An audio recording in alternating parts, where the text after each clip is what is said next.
Hello viewers, welcome to S Pathshala. Myself Pooja. आज हम लोग पढ़ेंगे क्लास 10th का 9th chapter, that is heredity and evolution. So let's begin.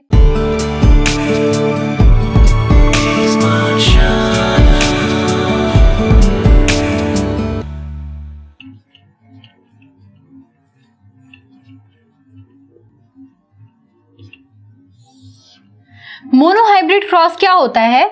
Mono term का मतलब क्या हो गया? ये जो टर्म है मोनो, दिस मोनो का मतलब होता है सिंगल, है ना, सिंगल ट्रेट का हाइब्रिडाइजेशन। ठीक है, अब वो सिंगल ट्रेट इन्होंने क्या लिया? यहां पे उन्होंने वो सिंगल ट्रेट लिया हाइट ऑफ प्लांट,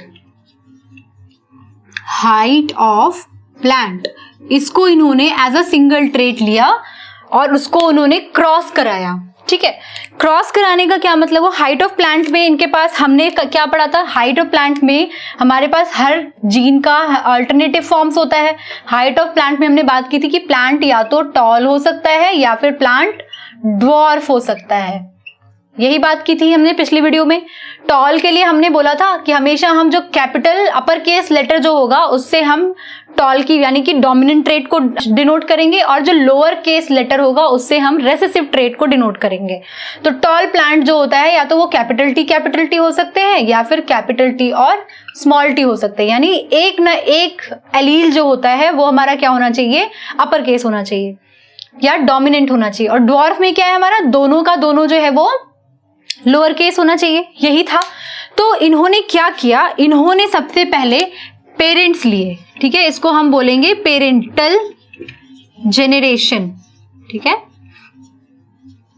तो इन्होंने सबसे पहले पेरेंट सेलेक्ट किए, यानी एक मेल प्लांट और एक फीमेल प्लांट, ऐसा कह सकते हैं हम इसको। तो इन्होंने क्या किया? टी यानी दोनों कैपिटल टी यानी डोमिनेंट ट्रेट को इन्होंने क्रॉस कराया किससे? रेसेसिव ट्रेट से। ठीक है, यानी ये प्लांट जो था हमारा, ये प्लांट हमारा क्या था? टॉल था, और ये प्लांट हमारा क्या था? ड्वार्फ था। तो इन्होंने इनको क्या कराया? Cross fertilization. यहां पे इसको हम बोल देंगे, इस प्रोसेस को क्रॉस फर्टिलाइजेशन, यानी दो अलग अलग प्लांट्स में इन्होंने फर्टिलाइजेशन करा दिया। तो इससे इनको मिले, सबसे पहले क्या मिलेंगे? अब भाई यहां पे क्रॉस फर्टिलाइजेशन कराना है, उससे पहले सबसे पहले हमें क्या मिल जाएंगे? गेमीट्स, है ना। ह्यूमन के केस में भी तो यही होता है। तो यहाँ पे गेमीट्स क्या क्या हो सकते हैं? एक टी अलग गेमीट हो सकता है, दूसरा टी भी एक अलग गेमीट हो सकता है, ये टी अलग गेमीट हो सकता है और ये भी टी एक अलग गेमीट हो सकता है, क्योंकि हमने क्या कहा था? 2n की जगह हाफ n, यानी एक एक ही इसमें क्रोमोसोम्स जाएंगे, जिसकी वजह से हमारा गेमीट बन गया। अब ये जो गेमीट्स हैं ये आपस में क्या करेंगे? फर्टिलाइज करेंगे, है ना। तो इनको जरा हम फर्टिलाइजेशन करके देखते हैं।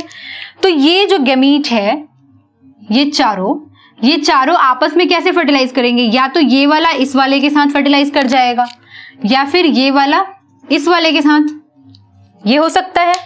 तो इसको हम कैपिटल टी और स्मॉल टी बोल देंगे, और ये वाला जब इसके साथ करेगा तब भी हम इसको कैपिटल टी स्मॉल टी बोल देंगे। और यहाँ पे ये वाला जो है, ये वाला इसके साथ भी फर्टिलाइज कर सकता है और ये वाला इसके साथ भी फर्टिलाइज कर सकता है। इन दैट सिनेरियो ऑल्सो ये कैपिटल टी स्मॉल टी हो जाएगा और ये भी कैपिटल टी स्मॉल टी हो जाएगा। यानी आपको 4 गेमीट्स मिले और चारों का जो कॉम्पोजिशन था वो क्या था?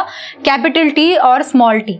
यानी आपको जो ये प्लांट मिले गेमीट्स के बाद F1 जेनरेशन में, ठीक है, ये आपको क्या मिले? सारे के सारे टॉल मिले। क्यों टॉल मिले? ये सारे टॉल क्यों होंगे प्लांट्स?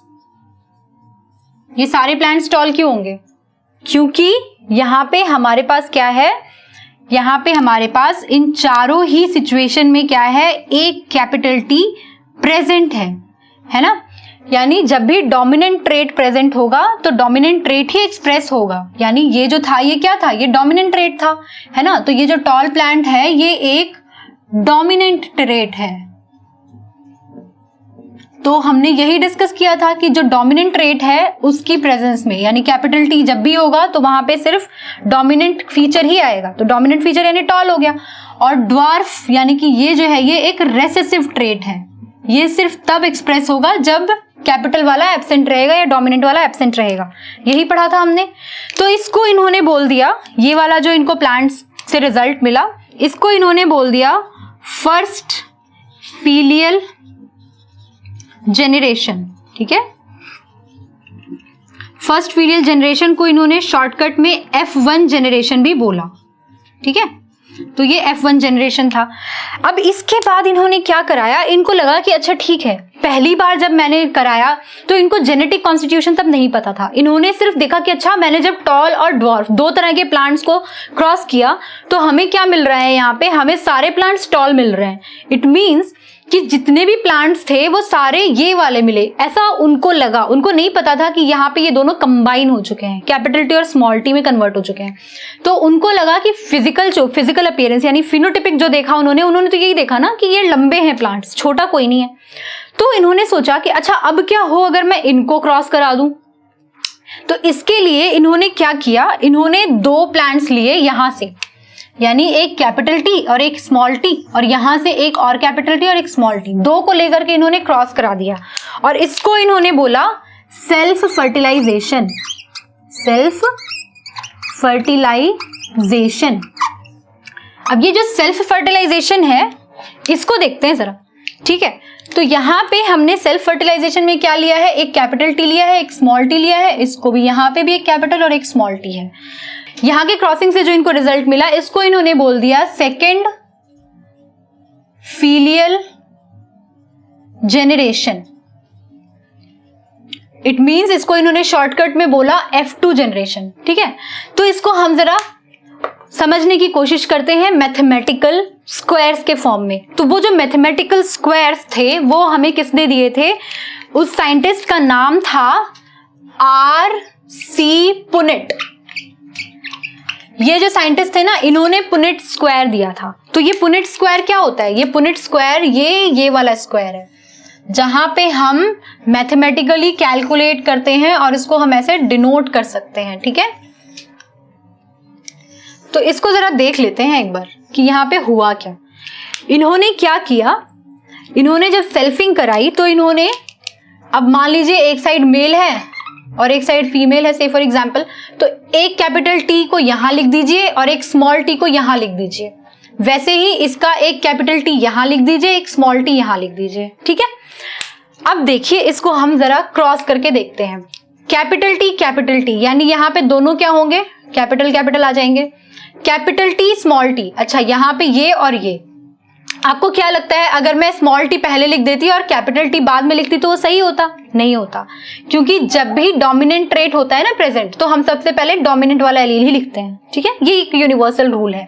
यहाँ पे क्या होगा, वैसे ही यहाँ पे स्मॉल टी कैपिटल टी नहीं आएगा, यहाँ पर भी आपके पास क्या आ जाएगा, कैपिटल टी और स्मॉल टी, और यहाँ पे स्मॉल टी और स्मॉल टी।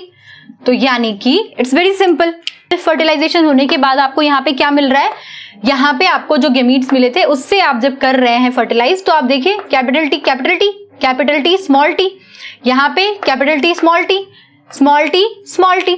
तो अब इसका हम जीनोटिपिक और फिनोटिपिक रेशियो समझते हैं कि वो क्या है। इसका हम फिनोटिपिक रेशियो समझते हैं पहले, और इसका हम जीनोटिपिक रेशियो भी समझते हैं। ठीक है, ये देखिए, अब इसमें देखिए आप सबसे पहले यहाँ पे एक कैपिटल टी यानी एक डोमिनेंट ट्रेट्स प्रेजेंट है, दोनों ही डोमिनेंट है। तो यानी ये प्लांट हमारा क्या हो जाएगा, टॉल, जो कि कैपिटल है। यहाँ पे एक कैपिटल एक स्मॉल है। हमने क्या बोला, डोमिनेंट ट्रेट जब भी प्रेजेंट होगा या डोमिनेंट एलील जब भी प्रेजेंट होगा तो रेसेसिव अपने आप को एक्सप्रेस नहीं करेगा, यानी ये प्लांट भी हमारा क्या हो जाएगा, टॉल। यहां पर हमने फिर से वही सेम है कॉम्बिनेशन, तो ये भी टॉल हो जाएगा भाई। और यहाँ पे दोनों ही रेसेसिव हैं। हमने क्या बोला था कि रेसेसिव ट्रेट्स वो होते हैं जो डोमिनेंट के एब्सेंस में खुद को एक्सप्रेस करते हैं। तो यहाँ तो कोई डोमिनेंट एलील है नहीं, यहाँ रेसेसिव एलील है, इसलिए हम इसको क्या बोल देंगे, ये हमारा एक ड्वार्फ प्लांट है। फिनोटाइपिक रेशियो का हमने क्या बोला था, लास्ट वीडियो में हमने डिस्कस किया था कि फिनोटाइप क्या होता है, फिजिकल अपीयरेंस। हम इसको बाहर से जब देखते हैं तो हमें बाहर से देख के दो ही तो वैरायटी मिल रही है, एक वैरायटी है हमारी टॉल प्लांट्स की और दूसरी वैरायटी है हमारी ड्वार्फ प्लांट्स की। तो हमारे पास टॉल प्लांट्स कितने हैं, इसमें हमारे पास टॉल प्लांट्स है 1, 2 और 1 ये 3, तो 3 हमारे पास टॉल प्लांट्स हैं। इज टू ड्वार्फ प्लांट्स कितने हैं? सिर्फ एक, तो हम एक इसका ड्वार्फ प्लांट लिख देंगे, यानी हमारा इसका फिनोटिपिक रेशियो क्या आया है? 3:1 is the phenotypic ratio of a monohybrid cross. Monohybrid cross का फिनोटिपिक रेशियो विल बी 3:1। तो अब इसका फिनोटिपिक रेशियो तो हमें पता लग गया, अब इसका जीनोटिपिक रेशियो क्या होगा? जीनोटिपिक रेशियो के लिए हमें जेनेटिक कॉम्बिनेशन देखना पड़ेगा। जेनेटिक कॉम्बिनेशन में देखिए हमारे पास किस किस तरह के जेनेटिक कॉम्बिनेशन यहाँ पे अवेलेबल है। हमारा सबसे पहला जो जेनेटिक कॉम्बिनेशन है वो क्या है? Capital T is to capital T small T,